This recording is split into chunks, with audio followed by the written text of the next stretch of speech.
When Betsy first told me that she had a lump in her neck and she was going to doctors, I got very scared.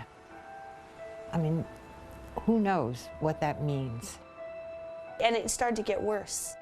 It just was growing. It wasn't growing fast, but it was growing slow, but it was growing, it was getting bigger, and it was sort of, to me, the same way of like, this isn't really going to be going in a good direction here. Obviously, it's getting bigger. One of the doctors who'd been following her finally said, let's just get it out. She hadn't wanted surgery. Let's just get it out. So I went and scheduled to have it out, and it was supposed to be just a benign tumor. Betsy checked into a local hospital to have the tumor removed. I went and had the surgery, and they took it out. The day Betsy was released from the hospital, Catherine packed her bags. She wanted to support Betsy during her recovery.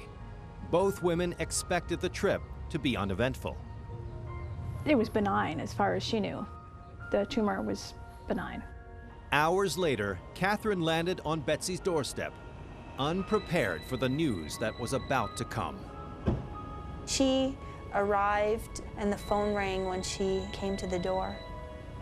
And I opened the door for her and answered the phone, and the doctor said, "You have cancer."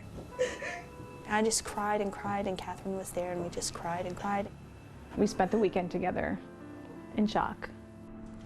Compounding the trauma, Betsy dreaded informing her parents. Her father had just recovered from a long and exhausting struggle with fourth-stage cancer. Her news would come as a terrible blow. So it was just horrible having to call them and tell them that now Betsy had cancer as well. My dad had just finished his treatment for prostate cancer, and they were celebrating his finish of that chemotherapy treatment. And then I got my diagnosis for cancer and had to call them and tell them that I had cancer. I picked up the phone, and it was Betsy. Hello? She had just heard that it was malignant. I felt like I'd been sort of kicked. I couldn't believe this was happening to her. I felt so scared for her. With Betsy's life clearly on the line, her family sought out the expertise of one of the nation's leading cancer surgeons. Betsy has a relatively unusual tumor that most people will not have heard of. It's called an adenoid cystic carcinoma. It preferentially affects salivary glands. And so these tumors, what distinguishes them is that they have a tendency to crawl along nerves, and they advance relatively silently. It travels and grows slowly. It travels along nerve pathways. It mostly lodges in soft tissue.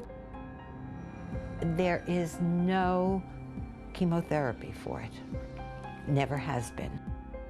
When pathology reports revealed cancer at the edge of the removed tissue, Dr. Terrace recommended a second surgery. We knew when we saw her in our tumor board that the tumor had been incompletely removed or incompletely resected, is what we said. They didn't do the first surgery for cancer, so they didn't do it properly.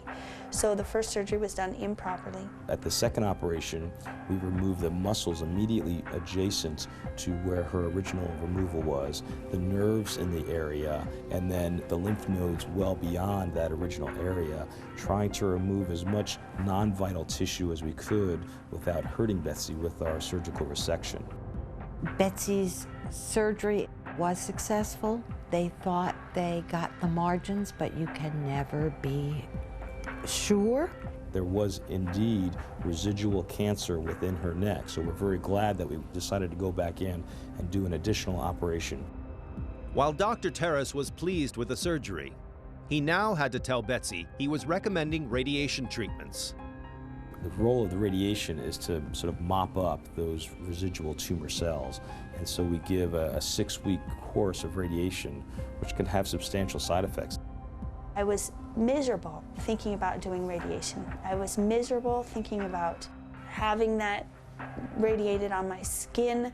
I was concerned about my skin already having the eczema and it having the radiation on top of it. She'd found out that the option was radiation which only had a 30% chance of success and had all these awful side effects.